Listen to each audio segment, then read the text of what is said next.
in 1950, early 50, one of the young people in the administration of the Bureau of Jewish Education here in Los Angeles, by the name of Stan Wyan, was an actor. He came up with the idea that we should organize a theater where he would teach classes, where we would learn the skills of acting, a la Stanislavski, and learn makeup and learn costuming and sets and so on. And that's what happened. So for a solid year, we had lessons every Sunday morning. We would all gather at the Kulturclub here in town, which was an unparteiische culture organization. So we got to hear poets and writers and journalists and so on. And so many of us attended the Kulturclub in its later, that is in Saturday night activities with our parents. But Sunday mornings, bright and early, we would spend a couple hours learning how to be actors and do improvisations and so on. So we became quite talented as a group.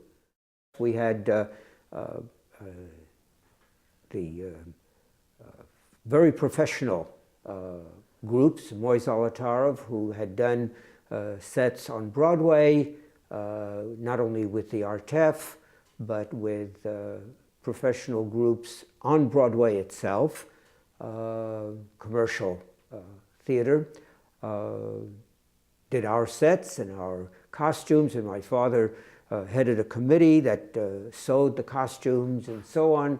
So theater became a very central part of our lives, starting in September, when we got the scripts together, we auditioned for the parts, we learned and so on, and by late May or June, we had a major production renting out the Wilshire Bell, which is I believe about a 1,300 seat auditorium, filling it up.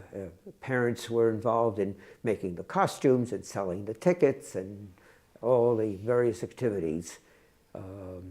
I wrote this up in Yiddish Kinder and it's published as the history of the Yiddish Kinder Theater, which was unique.